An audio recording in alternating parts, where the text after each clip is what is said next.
Hey everybody, welcome back to the old. Hey Come on. everybody, welcome back to the Complete Game Podcast. I'm your host Curt Schilling. He is your co-host Garrick Schilling. What's going on, G? Not much. What's going on, everybody? Welcome back. We got just a little bit of updates from over the Yep, weekend lots going from on. when we last Let's. You're talked. gonna open up. We got the LA and San Diego flip flopping. We got the Mets like possibly winning a game, and a lot of other stuff.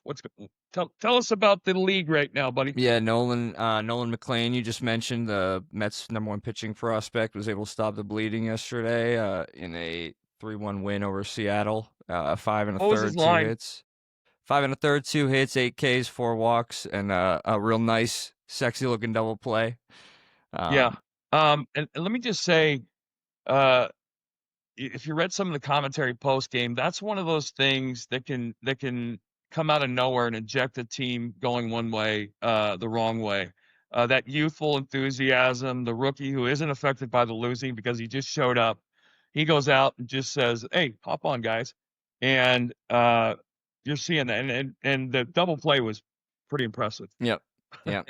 Uh, and then I wanted to mention also the Sox continue their walk-off streak in the green uniforms, which is wild. They're 5-0.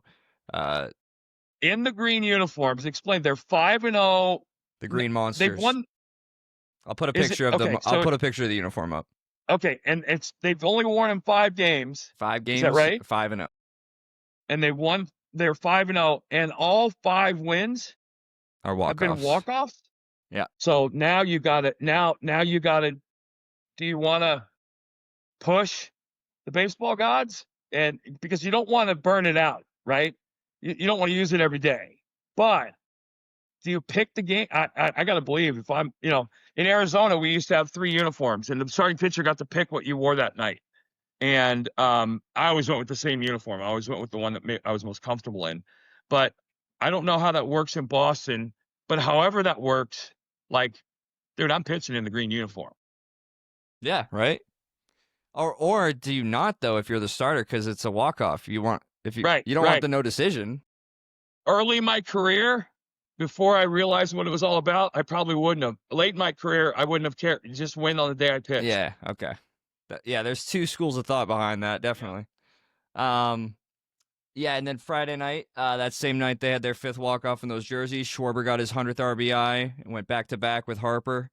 Uh, just a great, crazy milestone. He's sneaky It was a heaven. great video too. If you saw Harper's home run after Kyle hit his, they showed Schwarber on the bench, and it just you can tell there's a lot of good karma in Philadelphia outside of the Zack Wheeler thing, which we'll talk about in a little bit. Yeah, for sure. And then later that night, Alejandro Kirk in Toronto got his first career stolen base. So just wanted to give him a shout out. How many games? Now that's a big deal because he's how deep into his career? Let me look. Played for 5 years. He's played in 534 games.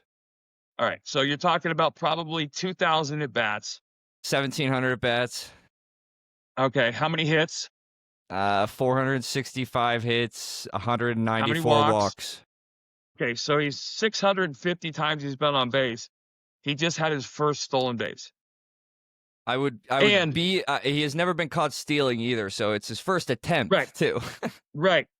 But let's first off go to where this first shout out. The Toronto fans give him a standing O because apparently they flashed this was, but no, kudos to them for that one. And I gotta believe I'm standing on second, but like, okay, I'm gonna throw myself in there. I had a stolen base, and I remember like standing on second, thinking, I'm, and I probably was one of the next to Doug Mirabelle, like the slowest white guy in baseball.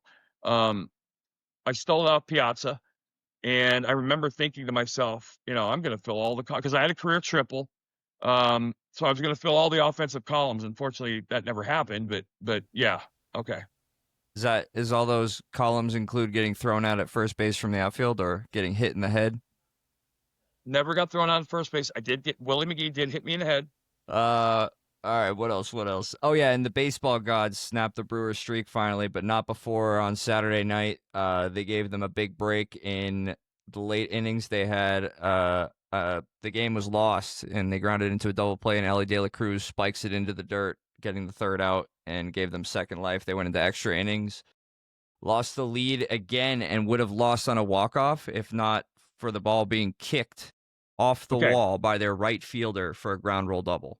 You remember the highlight of Paul O'Neill from the 90s. He fumbles a ball in right field and kicks it, and literally kicks it to the Todd Benzinger first base and holds the runner at third. Paul was trying to kick the ball because he was pissed off because he thought he cost them the game. This was not that way. Explain The it. ball hits off the wall, and the right fielder, I forget his name right now, is running, and in his running motion, just in stride, kicks the ball straight up over the fence, like 30 feet into the grandstands, because, again, it's his fluid motion, and it came right off the wall Right. one hop. And it ended up So saving instead the of the game. runner freely scoring, he's held up at third. If that hits off the wall, it ricochets 60 feet behind his head, and there's nobody there to get it for another 10 seconds. So the Brewers ended up winning that game, but ended up losing today, snapping a 14-game win streak. We mentioned it last episode. They've been on 2 separate 10-game win streaks this year. They've pulled away from the pack and are by far and away the best team in terms of win percentage and record right now. 8 games up, I think, on the Cubs. Yeah. And then you mentioned earlier, Dodgers had a chance to be in a bad position, but ended up sweeping the Padres and even back up the NL West 3 days with right? Mookie Betts. 3 days. Baseball lives and dies in 9-inning stretches of time. Over the last 3 days, the Dodgers went from 1 back to 2 up. And that's one of the things I do love about the interdivisional schedule is how much you play your own division, because you get to play and measure up against them. But heading up north to the NL East, I'm really, really, first of all, thoughts and prayers to Zack Wheeler and his family, because this is a kind of an way above beyond baseball thing. But there's one of my favorite people of all time is a lady named Stefania Bell, and she does a lot of the health and injury reporting across the major sports. There's a really good piece she wrote about the potential options or the variables of what this could be.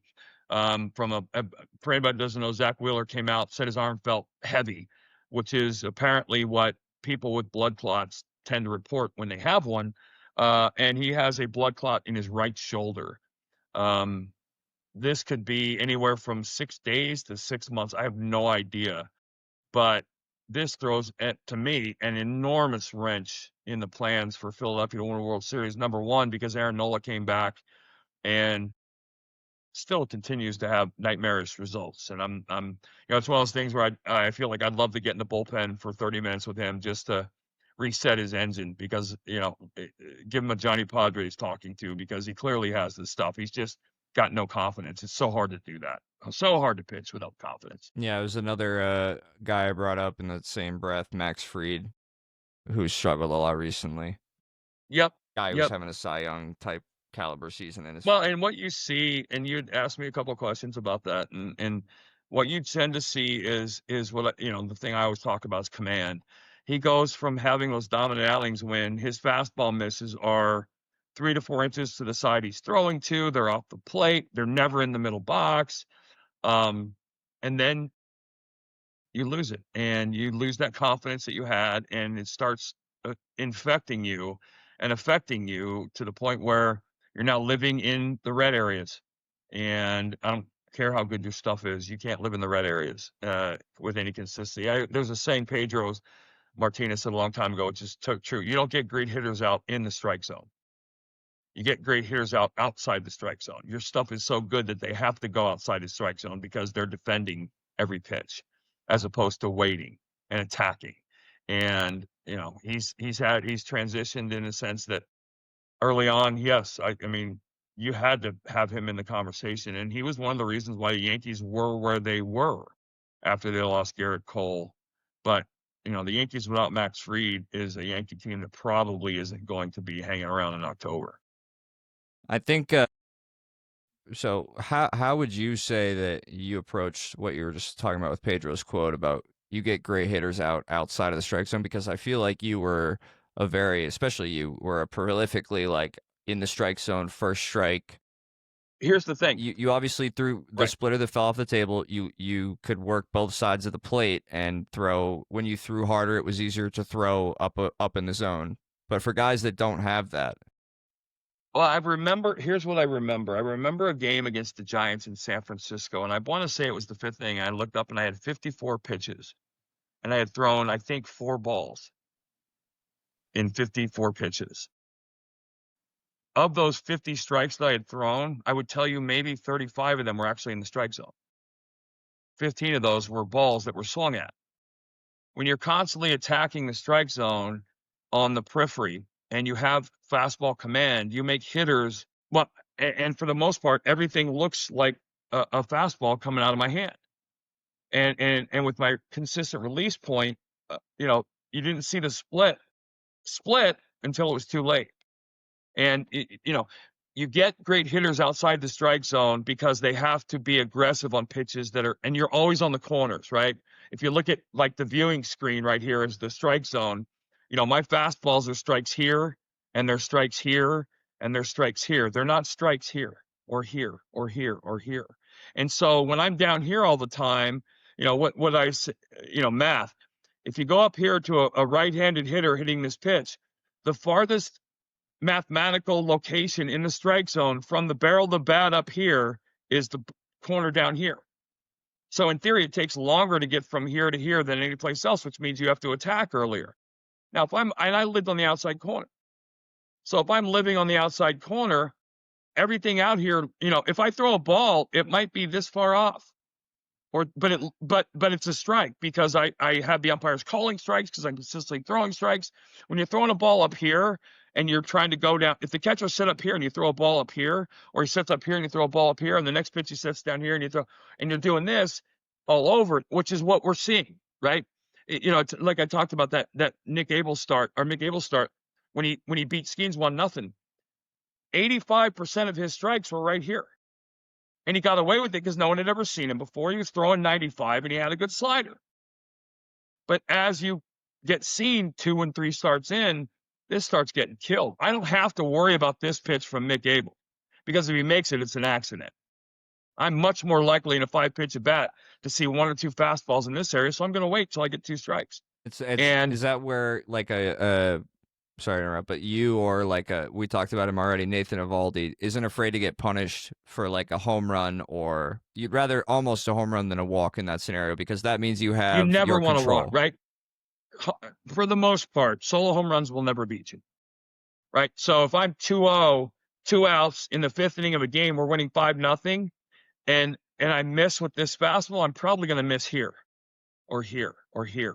Because I'm not going to miss here, because I'm not going to walk. A walk is, I generally, so I would tell you, my bad innings were very fast because I didn't walk guys. There wasn't a 7-pitch walk in the at bat. It was first pitch single on a fastball here, second pitch double here, third pitch home run.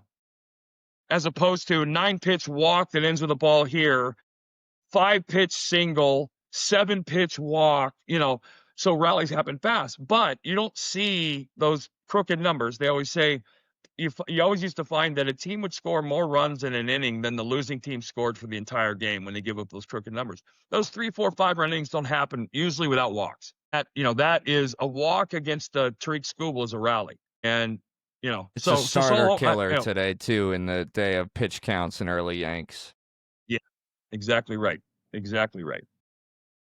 Which goes back to Eovaldi being, hold on, Eovaldi being a freak in the sense that I've never liked his arm action. He's a short arm guy who takes the ball back here, which makes throwing strikes, it makes it harder to do this as opposed to missing it here. But he throws in the mid to upper 90s, good breaking ball. Kenny Hill, Darryl Kyle, 2 guys I mentioned when I played. It's a hard arm action to command the strike zone with. He's only walked 21 guys. Now, granted, he only has 126 innings. And if he has a healthy rest of the season, he's going to throw 160, which, that's still, back in my day kind of thing. 160 innings is the all-star break, right? But the game is different, and starting pitchers are paid for different things. By the way, just as a note, speaking of Texas, did you know that Max Scherzer is making $73 million this year? He's being paid by 4 teams, a total of $73.5 million this year. Did he play for all 4 teams? All 4 teams. That's I hilarious. saw that the other day. I'm like, wait, that can't be right. And I went back and the guy broke it down. He's being paid 35.5 by one team, 15 by another, 10 by another, and 15 by another. He's making $73 million That's this good year. work if you can get it. Oh my God. God bless you, Max. What did I say or ask you a couple weeks ago? He's 42 years old. Why do you think he's still doing it? Do you think that's an answer? Well, hey, now 73 million is 73 million. But anyway, yeah. So Eovaldi, dude, it's mid-August. You're sporting a 176. Holy crap, are you having a monster year? You got anything else? And another reason why the Rangers might be a scary team in October with DeGrom back to his old self, Eovaldi got a nice little stable of young bats. Yeah, I like By them a the way, lot. I think Cal Raleigh hit his 47th tonight. I don't think that game's over yet, but he hit his 47th. But yeah, no, that's the only game going on right now. And Mets he's in now Seattle. gone to in our fantasy league that we're in. I think I have to keep him. He's one of my 4 keepers this year. I wasn't planning on keeping him, but I don't know that I can't not keep him now. Yeah, Mets look like they're going to win that, though. 7-3, last game going on for the weekend. Good for them to get 2 wins out of that, finally. Yeah. You got anything else, or you want to play a game? No. Let's go. We got a Put Us Together today. This is our 5th one of these. If you have not been here before, we have 2 games, Guess Your Teammate and Put Us Together, which involves people of note like Shaquille O'Neal Cruz, Ronald Acuna Jr. Spivey, Reggie Jackson Holiday, or James Madison Bumgarner. If you can't tell, the theme is 2 people of note whose names I'm going to start. I want to start doing one on you from players from the 90s or players from the 90s, early 2000s when you were growing up around baseball. What? See how much you remember. I'm just going to come up with players, see if you can guess the player from your era growing up. Okay. See how much you're. See it how can't much be you're your paying hints. attention. You gotta give me good information though. Yeah, no, I will. Okay. All right. No. All right. So we got 2 people here. I'll give you 3 clues for each. Yeah. Here we go. So for the first guy, I spent 12 years in Philadelphia and was an 8-time NBA All-Star and Rookie of the Year in 1997. This next guy, I spent 9 seasons in Philly and was a 3-time MLB All-Star there and Rookie of the Year in 1964. I got it. You got it already? Yep. Go. Dick Allen Iverson. Yep. That one was one of the suggestions from Phil Pomerantz, so shout out I was Phil. going to say, I know Phil had sent you some. Yeah. Yep. No, that was a good one. I tried to store one so it wouldn't come up right away, but yeah, I think you sniffed it out. But yeah, just 2 Philly legends. Well, the worst part was I knew as soon as you said Rookie of the Year 97, I was like, Allen Iverson. Who begins with Iverson? Whose name is Iverson something? I was trying to give the clues in backwards order so you would try and do that too. Yeah. So that's what I'm going to do. Next show, I'm going to have a player from your youth when you were a fan and see if you can remember and guess. Okay, that's fair. I think I won't be a scrub. It'll be notable players from your time in the game. Yeah, I mean, I'll probably get it. I don't have anything big going on this week, so I'll be able to. No, not at all. By the way, fill us in. We are talking about Friday, right? Yeah, it's August 17th. We are 5 days out. I gotta tell you, it's like watching. I said it earlier when I saw her. It's like watching the Jiffy Pop bag expand. Yeah. We're definitely ready to take the popcorn out of the microwave. Yeah, I'm excited. All the signs are good. She's doing well. You're doing well. And like I'll tell you this. I think she's gonna go beforehand. And when she does, and you're driving to the hospital, the first thing you do when it happens, take a very deep breath because you're gonna want to. Yeah, you're gonna want to drive 111 miles an hour to the hospital, and you don't want to do that. You got your go bag ready. Just have the go bag by the door. Make sure every night before you go to bed, you have clothes by the bed that you can just slip into and get on and get her out. We've got everything packed. This is my bag that will take the pillows and blankets. That's empty right now that we still use every day, but everything else is packed. So we're ready to go. I really, really don't want a Williamson County police officer doing the delivery on the side of the road. But we are. We're looking at one more episode on Tuesday, and then we are inducing Friday night at midnight. So barring him coming early. Tuesday will be our last episode, knock on wood, for a little bit until maybe next We'll Sunday. just tape early on Friday. I'll tape early Friday afternoon. All right. All right, buddy. Good luck. God bless. Love you. I'll talk to you soon. Thanks for listening, guys. Hey, guys, hit subscribe and like. We're on Spotify. We're all over the place. Please help spread the word. Things growing, and we appreciate everybody that's jumped in and participated. Got questions? Ask them. Take care, buddy. See you next time.